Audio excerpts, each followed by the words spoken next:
नमस्कार, मैं धीरेंद्र और आप देख रहे हैं मिरर मीडिया। झारखंड के मुख्य खबरों में आपका स्वागत है। डालते हैं एक नजर सुर्खियों पर। जमशेदपुर में असामाजिक तत्वों ने घर को किया आग के हवाले। 4 बाइक, साइकिल समेत 15 लाख की संपत्ति का नुकसान।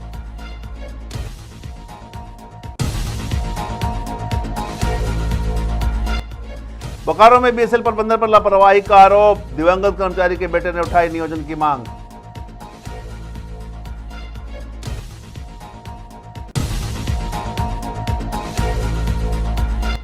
जमशेदपुर में जाम का कहर। प्रशासनिक कार्यालय के पास लगा 2 किलोमीटर लंबा जाम। लोग परेशान, व्यवस्थाओं पर उठाए सवाल।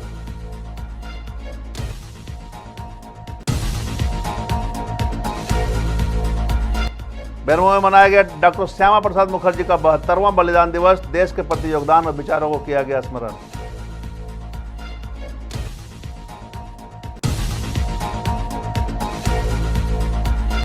जमशेदपुर में नौकरी के नाम पर ठगी। टाटा स्टील में नियुक्ति के नाम पर 40 युवकों से की गई ठगी।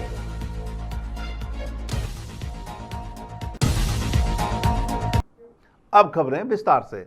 जमशेदपुर से एक सनसनीखेज घटना सामने आई है, जहां सिद्धगोड़ा थाना क्षेत्र के बागनहातू में बीती रात असामाजिक तत्वों ने एक घर को आग के हवाले कर दिया। आग की इस घटना में 4 बाइक, कई साइकिलें, अलमारी, फर्नीचर और अन्य सामान जलकर राख हो गए। कुल मिलाकर करीब 15 लाख रुपए की क्षति का अनुमान है। गृहस्वामी राजकुमारी ने बताया कि रात करीब 2 से 3 बजे के बीच घर के सदस्य सो रहे थे, तभी बाहर से पत्थर फेंक कर किसी ने जगाया। जब सभी जागे तो देखा कि आंगन में आग धधक रही है। घटना की सूचना सिद्धगोड़ा थाना और फायर ब्रिगेड को दी गई, लेकिन तब तक आग ने सब कुछ स्वाहा कर दिया। परिवार वालों का कहना है कि उनकी किसी दुश्मनी नहीं है। आशंका जताई जा रही है कि यह कृत्य असामाजिक तत्वों का है। फिलहाल पुलिस मौके पर पहुंचकर जांच में जुट गई है और सीसीटीवी फुटेज खंगाले जा रहे हैं।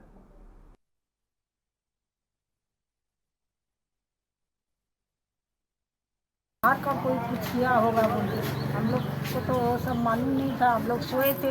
रात का 2-2:30 बजे जब पत्थर का आवाज़ आया खिड़की से, बाहर से चारों तरफ से आया, तो हम लोग बोले कि हम लोग का घर में कौन पत्थर मार रहा है। जब उठे निकले तो देखे इधर से थोड़ा मैंने झाँक के देखे कोई पत्थर मार रहा है बोल के, तो देख रहे इधर लाल लाल दिख रहा, आगे सब दिख रहा है। तो फिर हम चिल्लाए तो मेरा बेटा और उसका पापा उठ के दरवाज़ा खोले तो आग बहुत ज़ोर से लगा हुआ था। उस समय फिर पानी उनी लेके और लोग बुझाया, थोड़ा नहीं बुझ रहा था, इतना आग लग रहा था, पूरा जल रहा था। उस टाइम आग जल रहा था। फिर हम लोग पुलिस को फ़ोन किए, फायर ब्रिगेड को फ़ोन किए, सब जाके सब आए। क्या क्या जल गया पूरा? सब बुझ गया था। 4 बाइक था, 3 साइकिल, मेरा भाई का बहुत सारा महंगा महंगा पैंट उंट था, कलर पेंट कलर, सोफा वोफा, वही 7-8 लाख का नुकसान हुआ है। तो क्या लग रहा है, क्या किसी से ऐसा कुछ आपका मनमुटाव था कुछ? नहीं, ऐसे हम लोग का किसी का साथ मनमुटाव नहीं, सबसे मेल उल।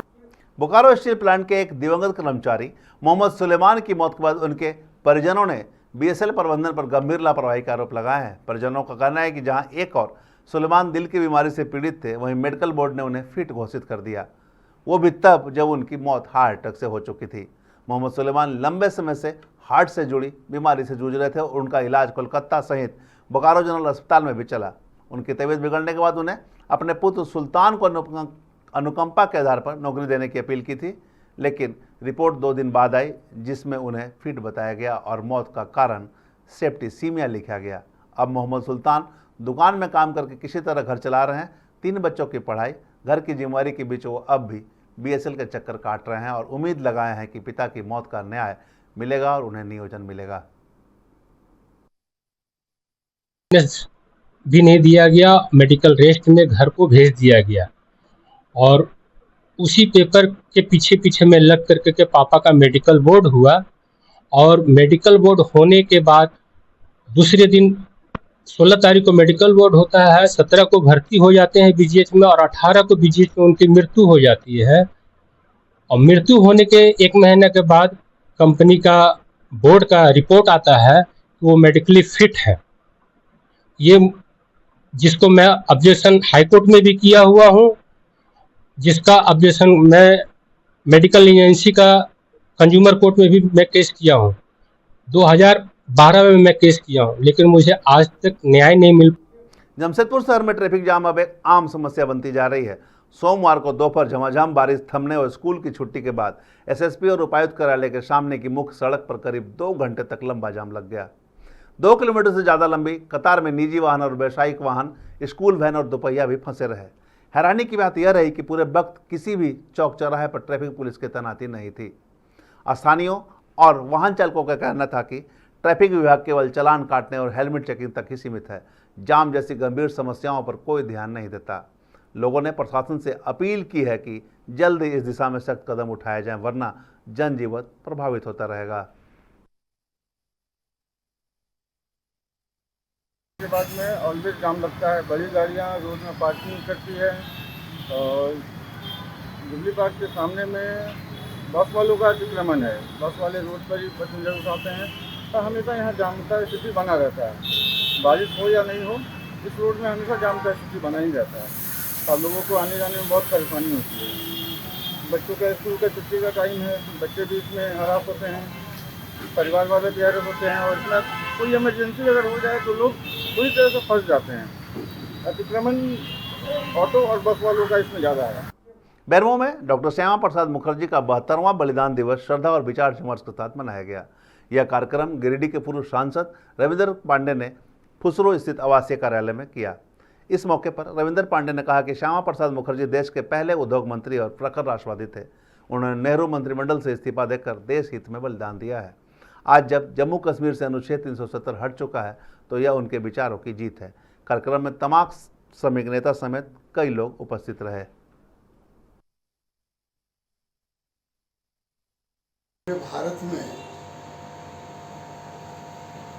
डॉक्टर श्याम प्रसाद मुखर्जी का बलिदान दिवस मनाया जा रहा है और 72वां बलिदान दिवस है और हमारे जनसंघ काल के नेता साथ साथ भारत के प्रथम उद्योग मंत्री और इंडस्ट्रीज मिनिस्टर रहे और विद्वान की अगर कतार की गिनती की जाए तो उसमें 1 नंबर में डॉक्टर श्यामा प्रसाद मुखर्जी का नाम आता है। आज कश्मीर में धारा 370 हटा और हमारा नारा था कि जहां हुए बलिदान मुखर्जी वो कश्मीर हमारा है। देश में बेरोजगारी का आलम ऐसा है कि युवा नौकरी के लिए किसी भी हद तक जाने को मजबूर है और उसका फायदा ठग उठाते हैं। कुछ ऐसा ही सोमवार को जमशेदपुर में हुआ, जहां झारखंड और पश्चिम बंगाल से करीब 40 युवक टाटा स्टील में सिक्योरिटी गार्ड की नौकरी पाने के झांसे में जुबली पार्क पहुंच गए। सुबह 10 बजे से लेकर शाम 5 बजे तक सभी युवक पार्क में बैठे इंतजार करते रहे, लेकिन जिस एजेंसी ने उन्हें बुलाया था उनका कोई अता पता नहीं चला। युवाओं को वादा किया गया था कि 17,000 रुपये की सैलरी पर नौकरी मिलेगी, लेकिन अंत में सभी खुद को ठगा महसूस कर घर लौटने को मजबूर हो गए। कुछ युवाओं के पास तो वापसी का किराया तक नहीं था।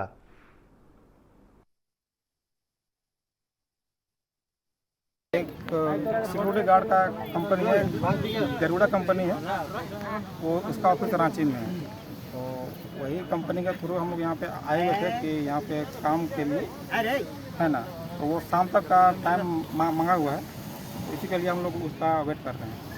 तो लेकिन सवेरे से इन लोग आने और मोबाइल बंद करो ना यार।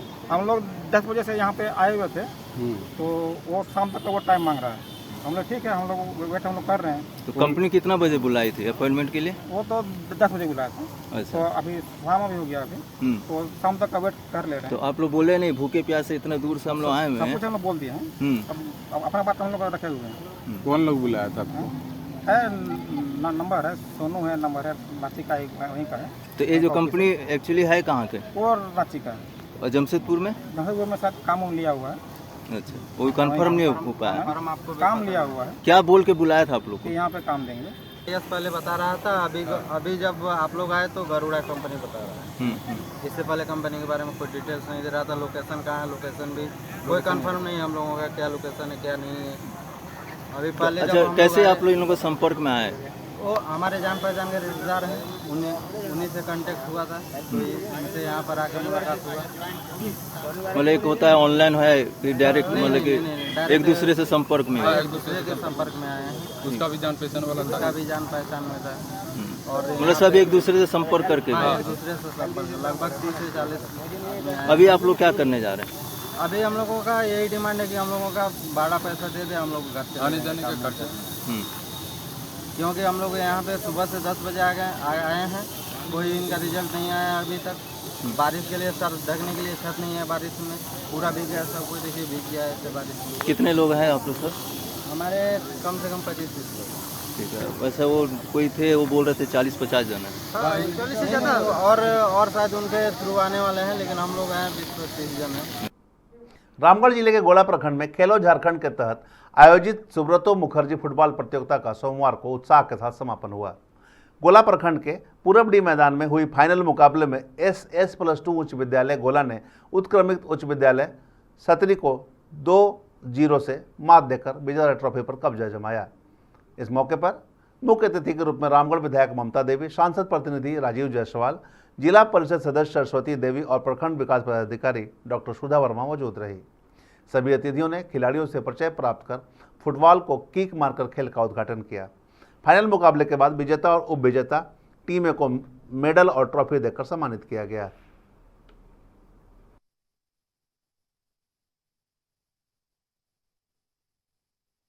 प्रदर्शन दिखा रहे हैं सभी खिलाड़ीगण, और इस खेल को आयोजन कर अंतिम चरण तक पहुंचाने वाले तमाम शारीरिक शिक्षकगण, आप सबों को हमारी ओर से हार्दिक अभिनंदन, नमस्कार, साथ ही जोहार।